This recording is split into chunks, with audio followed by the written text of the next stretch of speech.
PM Modi मन की बात कर्तव्य निभाते हुए ही हम अपने लक्ष्यों को पा सकते हैं। मन की बात में बोले पीएम मोदी। दोस्तों, हम आपके लिए कड़ी मेहनत करके वीडियो बनाते हैं। चैनल को सब्सक्राइब व पेज को फॉलो और वीडियो को लाइक जरूर कर दें। पीएम मोदी मन की बात लाइव अपडेट्स। प्रधानमंत्री नरेंद्र मोदी ने आज मन की बात के 105वें एपिसोड को संबोधित किया। इस दौरान उन्होंने कहा कि मन की बात के एक और एपिसोड में मुझे आप सभी के साथ देश की सफलता को, देशवासियों की सफलता को, उनकी प्रेरणादायक जिंदगी के सफर को आपसे साझा करने का अवसर मिला है। चंद्रयान-3 की लैंडिंग और G20 समिट को लेकर मिले सबसे ज्यादा पत्र।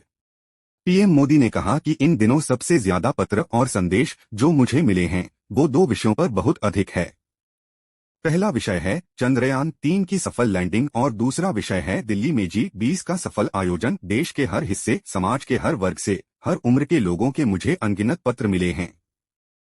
चंद्रयान-3 की लैंडिंग के दौरान इसरो ने बनाया रिकॉर्ड। प्रधानमंत्री ने कहा कि जब चंद्रयान-3 का लैंडर चंद्रमा पर उतरने वाला था तब करोड़ों लोग अलग अलग माध्यमों के जरिए एक साथ इस घटना के पल पल के साक्षी बन रहे थे। इसरो के YouTube लाइव चैनल पर 80 लाख से ज्यादा लोगों ने इस घटना को देखा, जो अपने आप में ही एक रिकॉर्ड है। इससे पता चलता है कि चंद्रयान-3 से करोड़ों भारतीयों का कितना गहरा लगाव है।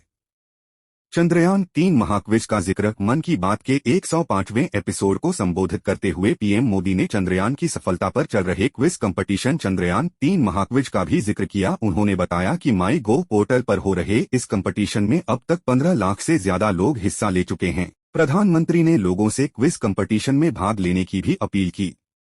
पीएम मोदी के संबोधन की बड़ी बातें। चंद्रयान-3 की सफलता के बाद G20 के शानदार आयोजन ने हर भारतीय की खुशी को दोगुना कर दिया। भारत मंडपम तो अपने आप में एक सेलिब्रिटी की तरह हो गया है। वर्टिकल बार लोग उसके साथ सेल्फी खिंचा रहे हैं और गर्व से पोस्ट भी कर रहे हैं। भारत ने G20 समिट में अफ्रीकन यूनियन को G20 में पूर्ण सदस्य बनाकर अपने नेतृत्व का लोहा मनवाया है। जब भारत बहुत समृद्ध था उस जमाने में हमारे देश में और दुनिया में सिल्क रूट की बहुत चर्चा होती थी। ये सिल्क रूट व्यापार कारोबार का बहुत बड़ा माध्यम था। अब आधुनिक जमाने में भारत ने एक और इकोनॉमिक कॉरिडोर G20 में सुझाया है। इसका नाम है India middle east Europe corridor. ये कॉरिडोर आने वाले सैकड़ों सालों तक विश्व व्यापार का आधार बनने जा रहा है और इतिहास इस बात को हमेशा याद रखेगा कि इस कॉरिडोर का सूत्रपात भारत की धरती पर हुआ था। दिल्ली में एक और एक्साइटिंग प्रोग्राम होने जा रहा है, G20 यूनिवर्सिटी कनेक्ट प्रोग्राम। इस प्रोग्राम के जरिए देश भर के यूनिवर्सिटी के लाखों छात्र एक दूसरे से जुड़ेंगे। इसमें IIT, IIM, NIT और मेडिकल कॉलेज जैसे कई प्रतिष्ठित संस्थान भी भाग लेंगे।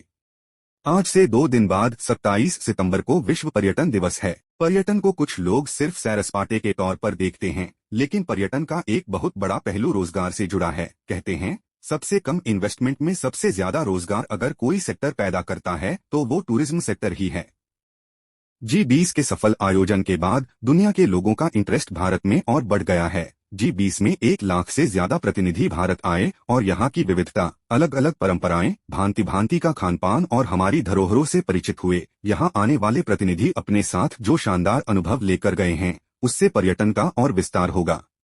भारत में विश्व धरोहर स्थलों की संख्या लगातार बढ़ रही है। पिछले दिनों कर्नाटक के पवित्र होयसड़ा मंदिरों को वर्ल्ड हेरिटेज साइट घोषित किया गया। मैं इस शानदार उपलब्धि के लिए समस्त देशवासियों को बधाई देता हूं। गुरुदेव रवींद्रनाथ टैगोर ने शांतिनिकेतन का मोट्टो संस्कृत के एक प्राचीन श्लोक से लिया था। वर्टिकल बार वह श्लोक है, यत्र विश्वम भवत्येक नीडम, अर्थात जहां एक छोटे से घोंसले में पूरा संसार समाहित हो सकता है। कर्नाटक के जिन होयसड़ा मंदिरों को यूनेस्को ने विश्व धरोहर सूची में शामिल किया है उन्हें 13वीं शताब्दी के बेहतरीन वास्तुकला के लिए जाना जाता है। इन मंदिरों को यूनेस्को से मान्यता मिलना मंदिर निर्माण की भारतीय परंपरा का भी सम्मान है। भारत में अब वर्ल्ड हेरिटेज प्रॉपर्टीज की कुल संख्या 42 हो गई है। भारत का प्रयास है कि हमारे ज्यादा से ज्यादा ऐतिहासिक और सांस्कृतिक जगहों को वर्ल्ड हेरिटेज साइट्स की मान्यता मिले। यूपी का संभल जिला जनभागीदारी की मिसाल है। सोत नदी को पुनर्जीवित करने के लिए 70 गांव एकजुट हुए। लोगों ने नदी के किनारे 10,000 बांस के पौधे भी लगाए हैं। भारतीय संस्कृति और भारतीय संगीत अब ग्लोबल हो चुका है। दुनिया भर के लोगों का इससे लगाव दिनों दिन बढ़ता ही जा रहा है। 21 साल की कैस्मी इन दिनों इंस्टाग्राम पर खूब छाई हुई है। जर्मनी की रहने वाली कैस्मी कभी भारत नहीं आई है, लेकिन वो भारतीय संगीत की दीवानी है। जिसने कभी भारत को देखा तक नहीं, उसकी भारतीय संगीत में ये रुचि बहुत ही प्रेरणादायक है।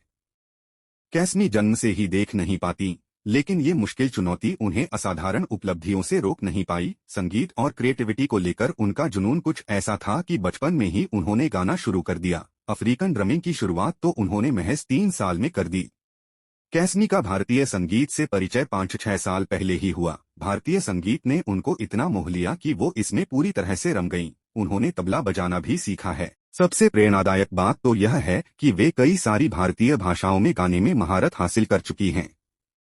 हमारे देश में शिक्षा को हमेशा एक सेवा के रूप में देखा जाता है। मुझे उत्तराखंड के कुछ ऐसे युवाओं के बारे में पता चला है जो इसी भावना के साथ बच्चों की शिक्षा के लिए काम कर रहे हैं। नैनीताल जिले में कुछ युवाओं ने बच्चों के लिए अनोखी घोड़ा लाइब्रेरी की शुरुआत की है।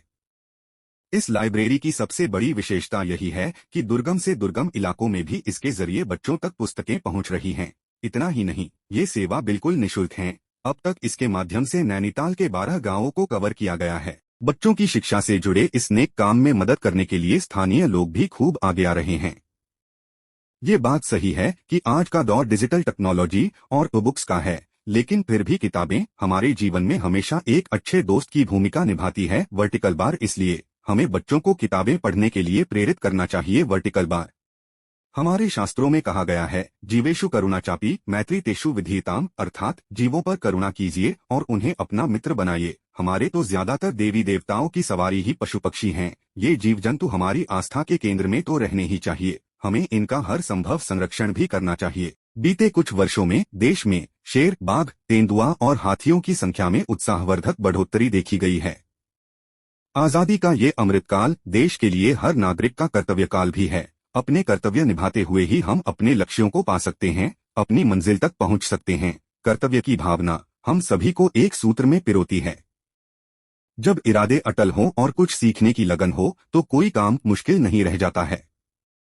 दिल्ली में G20 समिट के दौरान उस दृश्य को भला कौन भूल सकता है, जब कई वर्ल्ड लीडर्स बापू को श्रद्धासुमन अर्पित करने एक साथ राजघाट पहुंचे। यह इस बात का एक बड़ा प्रमाण है कि दुनिया भर में बापू के विचार आज भी कितने प्रासंगिक है।